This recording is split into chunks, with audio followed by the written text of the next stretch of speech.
captioning for News 12 is brought to you by Kenneth Nugent. From the station that's on your side, News 12, first at 5, continues. We are heading into the weekend with some rainy weather, and it's not just tonight. It's going to go into Saturday morning. Yeah, live look over downtown behind us, and yeah, I mean, it's Friday, which is wonderful, but it is pretty crummy out there. Not the way you want to end the work week. Sort of a wet ride home for a lot of people. Let's check in right now with First Alert Chief Meteorologist Riley Hill to see if there's anything severe we should be worried about. That is the good news, guys. For the rest of this evening, not looking like we're going to see any severe weather. Current look at radar, you can see there are a few severe storms well south of us. So kind of North Florida, near southern Alabama, there's a few flash flood warnings. That's where the severe weather ingredients are right now. You can see those storms erupting down south of us. We don't really have any ingredients for severe weather at the moment, since we've already seen our first wave of rain. That's helping stabilize our environment and prevents us from seeing too much in the way of rough weather. But the cold front is still off towards our west, so as that gets closer tomorrow morning, that's going to bring another risk for severe storms that will stay south of Augusta, though. Current look at radar, still some light rain here around Augusta, Aiken, Thompson, a little bit steadier rainfall in our South Carolina counties in Barnwell and Allendale. These are moving west to east and will be continuing at least to around 8 p.m. for us here around the metro. But current look just outside of our studios, few raindrops on the lens there as well. Temperatures in the upper 50s. Will likely hover upper 50s, low 60s through the rest of this evening into early tonight. Rain chances for us here in Augusta last through around 8 p.m. Dry most of tonight, but early tomorrow morning, right around sunrise, could see some more wet weather. Much more on this forecast in just about 10 minutes.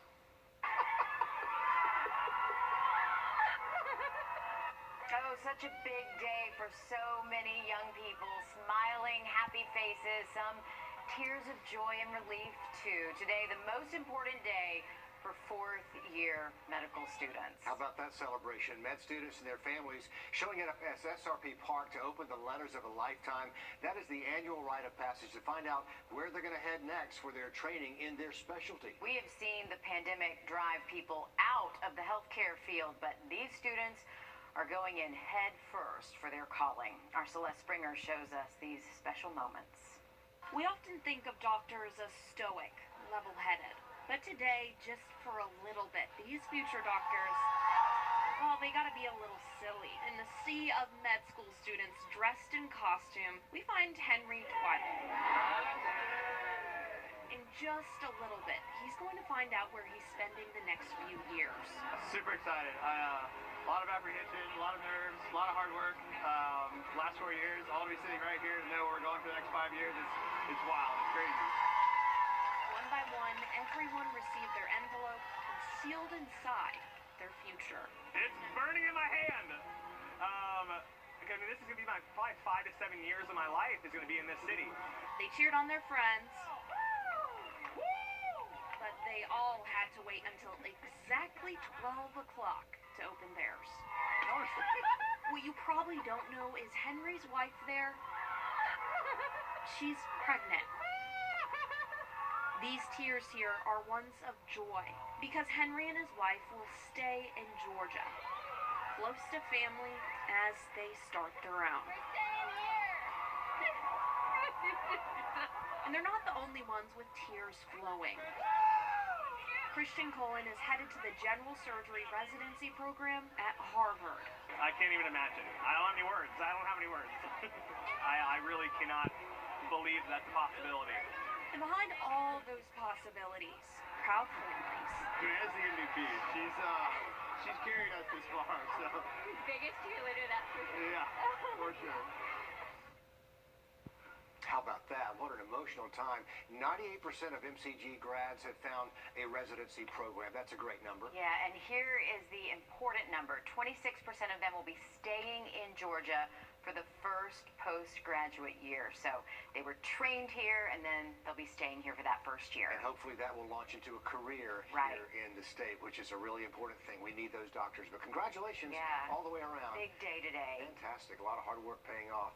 Teens at the Maxwell High School of Technology technology in Gwinnett County, helping law enforcement with some of their most dangerous operations. Students in the manufacturing class had designed camera mounts used by a special unit of the Atlanta Area Police. And since the team regularly serves warrants to dangerous, violent suspects, they wanted to be able to record accurately what happens. Made a post on Facebook asking if somebody had an idea on how to mount the camera to this part of the helmet. And that's when Maxwell High School reached out to me.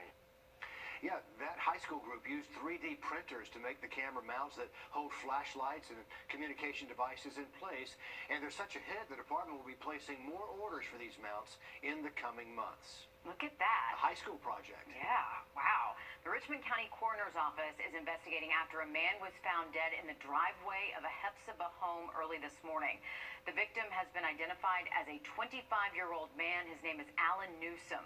He was pronounced dead on scene at Ulm Road at 1:15 a.m.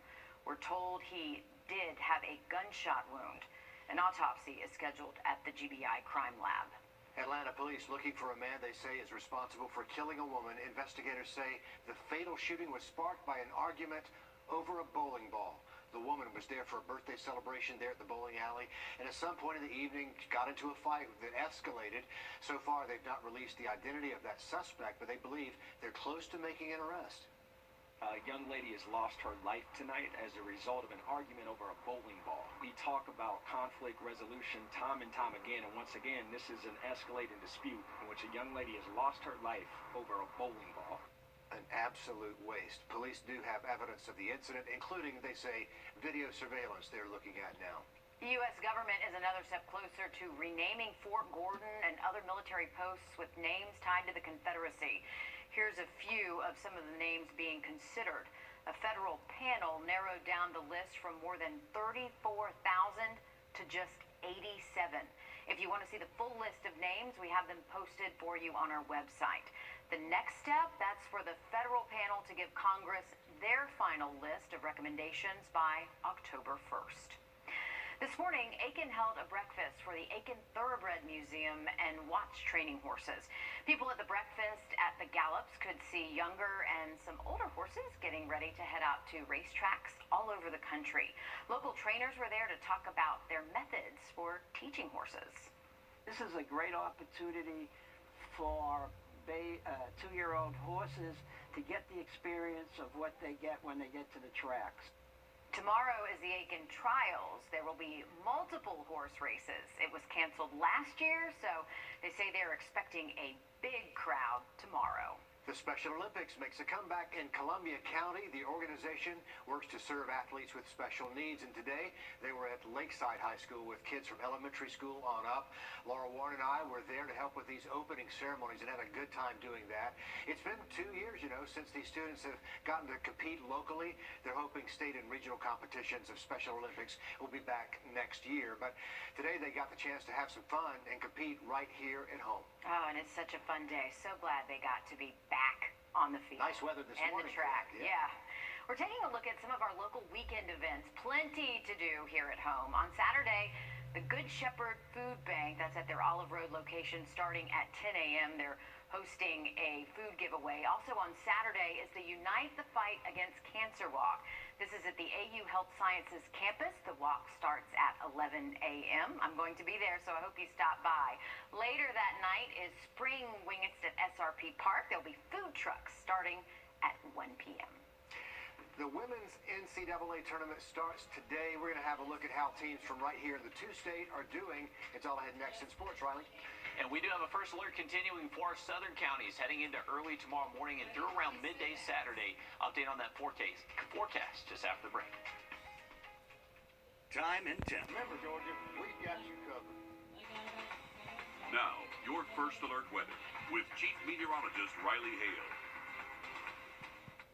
So a little bit of rain falling here around the Augusta metro. Our temperatures have cooled off into the upper 50s at the moment after actually seeing high temperatures in the mid-70s just a few hours ago. So we did see this wave of shower and thunderstorm activity move in earlier this afternoon just after around midday for places like our northern and western counties. Take a look at this. In Wilkes County, just after lunchtime, they got to a 51-mile-an-hour gust. This was the gust front that did move west to east across the area ahead of those showers and thunderstorms. We ended up seeing a gust around 30 miles an hour for us here in Augusta, a little bit higher than that in Aiken. And then as it gradually moved towards our eastern counties, it did start to weaken.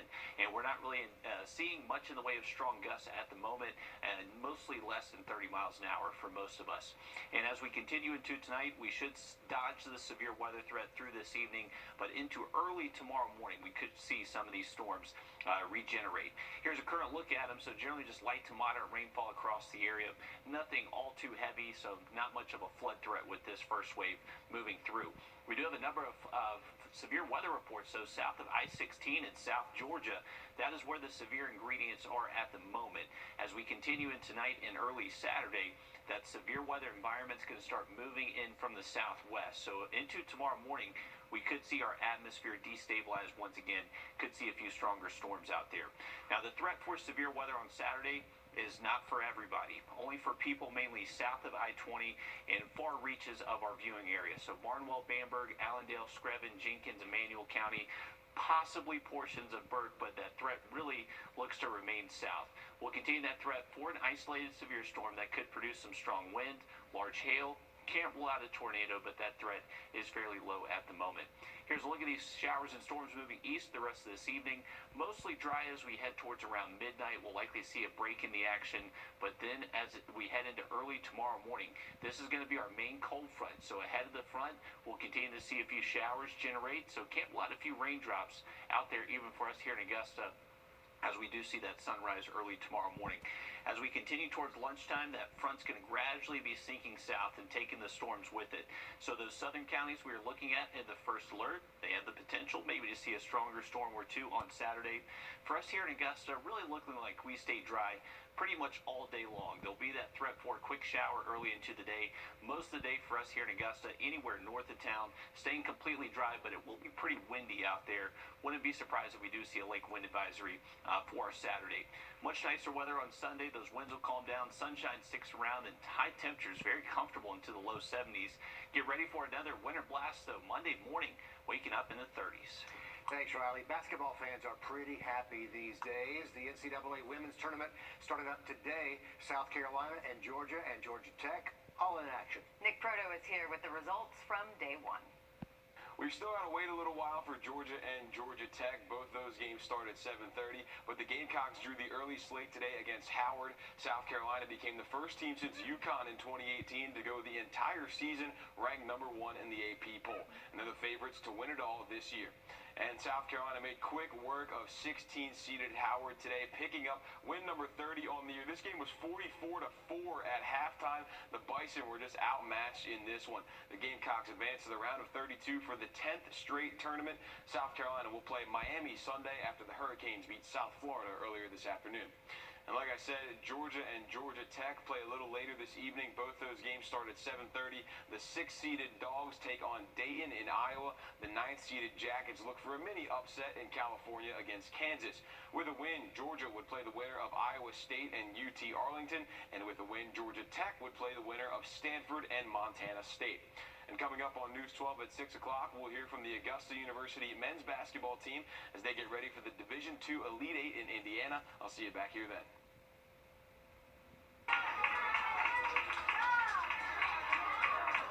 Thanks, Nick. The celebrations continue right now for Grovetown High School, the boys basketball team there.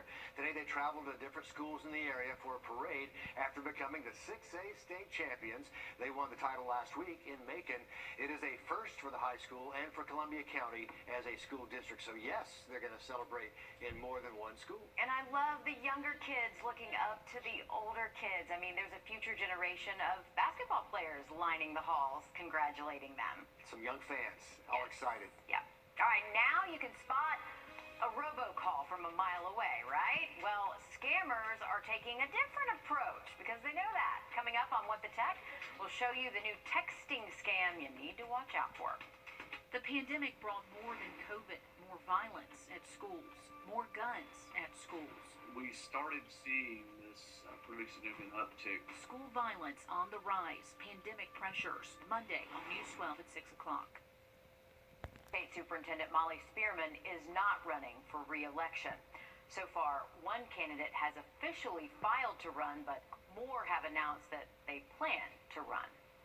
There is another cyber scam sweeping the country, but this one is relatively new. It is a text message from a friendly face. And our consumer tech reporter Jamie Tucker shows us how the scam works and why it's important your kids know about this. I nearly fell for this scam because it's so believable. A text messaging scam that the Better Business Bureau says you could get if you haven't already. Here it is, a text message from a young woman who hopes you believe she got the wrong number. It says, "You forgot to text last night after the bar. I really hope we would have a fun night last night." It's tempting to text back, "Wrong number." But if you respond, the scammer starts chatting you up, apologizing for their wrong number, and attempts to sweet talk you into a longer conversation.